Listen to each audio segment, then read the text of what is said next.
أنا نفسي أحضر عفريتة. مراهق كل أحلامه بتصب ناحية الجنس الآخر. كل ليلة من كتر الخيال الجامح بيتخيل نفسه قاعد على العرش، وتحت منه أكتر من 20 جارية يقولوا للقمر قوم واحنا نقعد مكانك. عايش في غيبوبة تسبب فيها السحر بالفتيات اللي بقى شغله الشاغل هو التفكير فيهم. وكانت أول رعشة لقلب الليلة. كنت راجع بالليل وطالع على السلم لشقتنا اللي كانت في الدور الخامس، وفوجئت ببنت قاعدة على السلم وبتغني بصوت جميل جدا. أول ما شافتني قدامها ابتسمت وكملت غنى، وهي بصة في عينيا جسمي كله ارتعش ووشي لولا الضلمة كانت شافته وافتكرته معاد حصاد الطماطم من كتر ما ولع من الخجل. والمفاجأة ابتسمت وطلعت بسرعة وانا مش قادر اسيطر على جسمي. دخلت شقتنا ومنها لأوضة نومي وجسمي كله كان لسه مولع، مش قادر اسيطر على اعصابي. وده لاني لأول مرة اقرب من بنت للدرجة دي، لا وكمان تغنيلي. قعدت ليلتها عمال افكر فيها لدرجة ان خدتها ورحنا قعدنا على حافة القمر نفسه. تاني يوم امي دخلت اوضتي الصبح لقيتني مطبق وما نمتش، وطبعا ما رحتش الجامعة ونمت طول النهار. تاني يوم تعمدت اتأخر مع اصحابي في الشارع عشان الاقيها في مكانها، بس للأسف طلعت على السلم وانا قلبي بيدق بعنف، بس ما كانتش موجودة. وطلعت شقتنا وانا حاسس بالهزيمة والخذلان وكأن مراتي خانتني. صحيت الصبح وقررت انزل الجامعة، ولقيت نفسي بسأل امي الصبح عن اللي ساكنين في الدور التالت. فكرت شوية وقالت لي ده الأستاذ خالد ومراته أجروا الشقة من أسبوعين تقريبا. قلت لها هم عندهم بنت صح؟ مش عارفة بصراحة، بس وقفت أمي عن الكلام لما لمحت قلوب بتطلع من عيني وبصت لي بكل قرف وقالت ربنا يعوض عليا في خلفتي دي. خدت الكلمتين وعلى الجامعة عشان ألحق المحاضرة، ورجعت وكانت المفاجأة كانت قاعدة على السلم نفس القعدة وبتغني نفس الأغنية. وبما ان الوقت كان لسه بالنهار فعرفت اشوف ملامحها بكل وضوح. كانت البراءة بتطل من ملامحها بطريقة عجيبة، البنت اللي تخطف القلوب كلها بكل بساطة. ابتسمت اول ما شافتني وقالت لي ازيك. طبعا لساني اتشل والعرق بدأ ينزل على وشي، وكل اللي قدرت اعمله ان ابتسم. ضحكت على كسوفي وعرفتني بنفسها، وطبعا بنت رقيقة زي دي ما ينفعش نسميها غير روح. اتكلمنا شوية وطلعت الشقة، وقعت في حالة غريبة من الحب. بقيت كل يوم بطلع وانزل اكتر من 10 مرات عشان اصادف وجودها وهي قاعدة على السلم بتغني. بس للأسف لقيت ابويا جاي في يوم وبيقول جهزوا نفسكوا عشان هنتنقل لشقة تانية الاسبوع اللي جاي. واتفطر قلبي واحنا ماشيين من المكان. كنت هموت واشوفها المرة اخيرة، بس ده ما حصلش. ومشينا من المنطقة كلها لمكان تاني خالص، واصابتني حالة اكتئاب غريبة. بقيت ما بخرجش من اوضتي وقاعد فيها دايما. حتى كلامي مع امي وابويا بقى نادرا جدا. وقتها كنت انضميت لكام جروب للرعب عشان اشغل نفسي شوية. وفي عالم الرعب كان في شخص غريب الأطوار جدا، كان بيحكي دايما عن جنية بتحبه وبتحقق له كل أمنياته. وأنا كمراهق لو واحدة ابتسمت لي ممكن أموت فيها، وسرحت بخيالي في الجنية اللي هتحبني وهتبقى محور حياتي كلها. كل حاجة ممكن تيجي في خيالك أنا تخيلتها. بنت شعرها طويل وعينيها واسعة وابتسامتها عاملة زي السحر. ريحة عطرها تغطي أوضتي ليل ونهار. ولقيت نفسي ببعت للكاتب الغريب ده. كلمته لمدة يومين وفضلت ابعت في رسايل وهو ما بيردش، لدرجة ان ترجيته يرد، وفي النهاية رد عليا. حكيت له عن حياتي وكمية البؤس اللي فيها، وان ازاي يبقى ليا جنية تحبني في حياتي. فضلت ساكت شوية فبعتله رجاء انه يجاوبني، وبدأ يحكي لي حاجة غريبة قوي. كلمنا عن عشيرة من الجن ما بيحصلش عندهم جواز، وده ببساطة لأن فتيات القبيلة دي مغرمون بعشق البشر، وإن 90% من حالات العشق وحتى الإنجاب بين البشر والجن بتكون العشيرة دي سبب كبير فيه. وإن لو حصل عشق بينك وبين جنية من العشيرة دي فحياتك بتتحول 180 درجة للأحسن، وبتبقى فعلا ملك عايش على وجه الأرض. كلامه خلى قلبي يدق بعنف. طلبت منه يعرفني ازاي اتواصل مع واحدة من العشيرة دي. قال لي انك بس لو عرفت اسم العشيرة وزعيمة القبيلة ورددت الاسماء دي لمدة 3 ليالي، هنا انت بتفتح لهم ثغرة في حياتك، وعلى حسب بقى لو انت فعلا جذاب هتلاقي اللي جايالك لحد عندك، وممكن تبقى غير جذاب ليهم فمحدش يجيلك.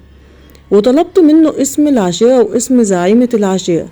شوية وجتلي رسالة باسم العشيرة وزعيمة العشيرة، ودق قلبي بطريقة ما دقش فيها قبل كده، وبكل حماس الدنيا بدأت أردد وأنا واقف قدام المراية.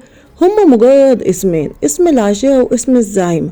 يوم كامل وأنا بردد الأسماء ومفيش أي حاجة حصلت، ويوم كمان وأنا مستني بفارغ الصبر بس مفيش. تالت يوم صحيت على صوت بكاء أمي، جريت أشوف في إيه وعرفت إن خالتي ماتت، وطبعا كان لازم تروح هي وأبويا على البلد، ويمكن يفضلوا هناك أسبوع كامل. وبما إني داخل على امتحانات فأبويا سابلي فلوس وقال لي خليك انت هنا. حسيت إنها صدفة ممتازة عشان أخد راحتي أنا ومين بقى. وفضلت يومين كاملين بكرر اللي بعمله بكل شغف، بس ما كانش في أي جديد، وحسيت بإحباط رهيب جدا. يا إما الكاتب ده نصاب أو أنا مش جذاب لفتيات الجن ولا حتى الإنس. وحسيت بسخط رهيب تجاه كل حاجة. في اليوم ده رجعت من الجامعة بدري وأنا مخنوق. كنا ساكنين في الدور التالت في عمارة جديدة ما فيهاش تقريبا غير الشقة اللي تحتنا اللي ساكنة. وجيت وانا طالع لقيت واحدة قاعدة وبتغني. جسمي ارتعش من تاني وافتكرت روحي اللي خطف قلبي في العمارة. بصت لها وبصت لي وابتسمت، وكالعادة طلعت الشقة وانا مش قادر امسك اعصابي. الله يخرب بيت الكسوف، وانا اللي فاكر نفسي الواد اللي مفيش منه 2. طلعت الشقة وانا حاسس بفرحة رهيبة، واول ما دخلت الشقة شميت ريحة اكل حلو قوي. بصيت على السفرة لقيت محطوط عليها اكل مطبوخ. عقلي اتشل عن التفكير وما بقتش فاهم اي حاجة. قعدت على السفرة وما قدرتش امد ايدي على الاكل خالص. اتصلت بوالدي لقيته في البلد مع امي، يعني مش هما اللي عملوا الاكل. لميت الاكل وحطيته في التلاجة وانا خايف، حاسس ان ورطت نفسي في حاجة كبيرة. قلت انزل اجيب حاجة عشان اكلها، وفوجئت بنفس البنت قاعدة على السلم، بس المرة دي كان المكان كله ضلمة. اول ما لمحتني لقيتها بتقول واضح ان الاكل مش عاجبك. جسمي كله اتنفض وبصت لها بخوف شديد، وبعدها طلعت تاني على شقته وانا مرعوب. ايه ده؟ هي دي ممكن تكون جنية وانا حضرتها؟ دي مصيبة. قفلت باب الشقة بالمفتاح والشبابيك ورميت الاكل كله في الشارع ودخلت انام. كنت خايف وحاسس بالخطر، وبعد ساعتين كاملين يا دوب عرفت انام. بس في منتصف الليل صحيت على صوت انفاس جنبي، انفاس صوتها عالي ومخيف. فتحت عينيا بهدوء عشان اتفاجئ بعينين منورين في نص الضلمة بيبحلقوا في عيني. جسمي كله اتكهرب وحسيت بتقل رهيب على قلبي. حسيت بنفسي بتشنج وبشهق بصوت عالي قوي. كنت حاسس بفزع مش قادر اتحرك، كأن في جاسوم قاعد على صدري.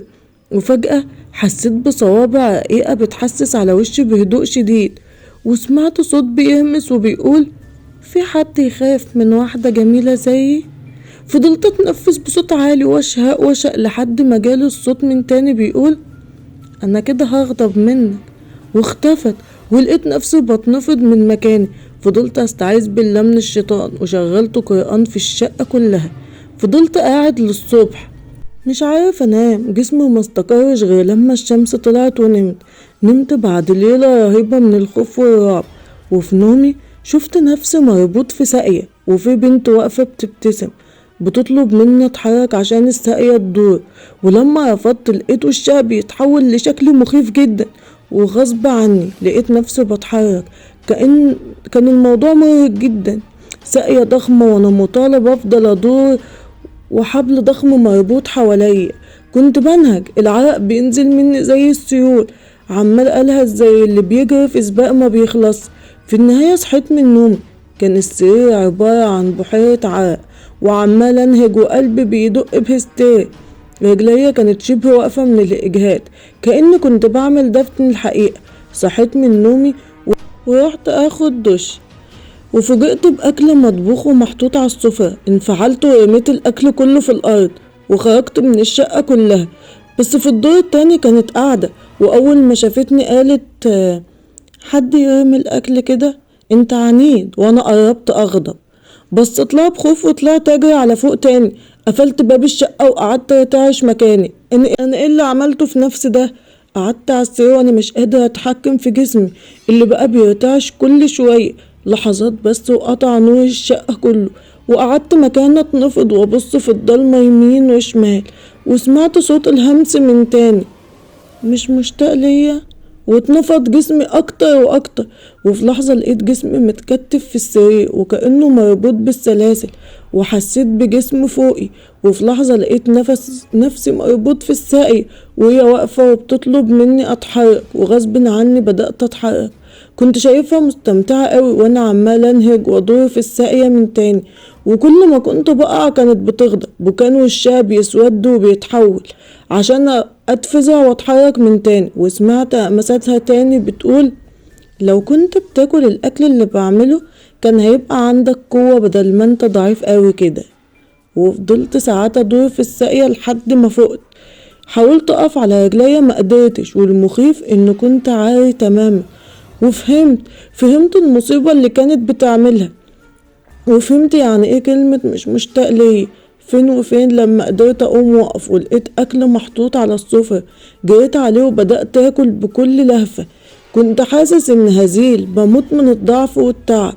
كلت من هنا ووقعت في الارض ونمت. فضلت نايم كتير، واول ما صحيت لقيت نفسي في السرير، ونفس العينين المخيفة بتبصلي في الضلمة. مبقتش عارف انا بالليل ولا بالنهار، كأن الزمن كله وقف. واول ما فتحت عينيا سمعت صوتها بتقول مش مشتاق ليا. وفي لحظة كنت شايف نفسي مربوط في الساقية. كنت حاسس انها بتتغذى على جسمي، كأن روحي نفسها بتتسحب من جسمي. تعب ووجع وعرق. ساعات وانا بدور في الساقية زي البهيمة لحد ما صحيت. زعفت ناحية السفرة وانا ببكي من الشلل اللي بقيت فيه، وكلت كل الاكل ووقعت نمت. واول ما صحيت اتكرر الموضوع من تاني. كنت بموت في الوقت ده 1000 مرة، كأني بعد صحراء وانا ماشي على رجلي بقت ضعيفة مش قادرة اقف عليها. وكل مرة كنت بلاقي نفسي عاري. كنت بشم ريحتها في الأوضة دايما، وكنت يوميا بلف وادور في الساقية لحد ما بقيت عبارة عن هيكل عظمي. لحد ما سمعت صوت الجرس بيرن، زحفت زي المشلول ناحية الباب وفتحته، وسمعت صريخ أمي. أبويا شالني وهو مش فاهم ايه اللي حصل.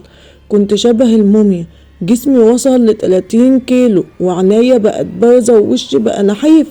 رحت للدكتور عشان يقول ان عندي نقص غذاء رهيب، وبدأ يكتب لي على مكملات غذائية واكل معين.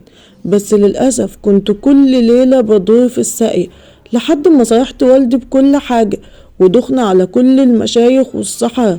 أسابيع طويلة والكل بيبدأ العلاج وبعدها ما بيكملش معايا، لحد ما وصلنا لشيخ مشهور شاف حالتي وقال انت للأسف وقعت نفسك في كارثة مع بنات النار. وبنات النار دول عشيرة قوية جدا من الجن الناري، ومتعتهم مع البشر لحد ما يمتصوا منهم طاقتهم كلها ويخلوهم عبارة عن عظم، وان العلاج منهم صعب جدا جدا. وكل اللي هقدر اعمله ان هخليك تتحصن بحيث انها ما تقدرش توصل لجسمك على الاقل. بس حاول تتمالك عقلك لانك هتشوفها كتير لحد ما هي تمل وتسيبك. وفعلا مشيت على ورد قرآني معين وما بقيتش قادر توصل، بس كنت بشوفها على السلم كتير وبشوفها اكتر في المراية. سنة كاملة لحد ما تعافيت من رؤيتها وانتهى الموضوع.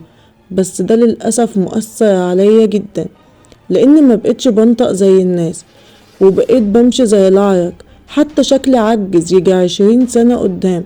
ودي كانت حكايتي اللي حبيت اوثقها للناس عشان يفهموا من الجن العاشق مش هيبقى زي جن المصباح. الجن العاشق هيدمر حياتك كلها.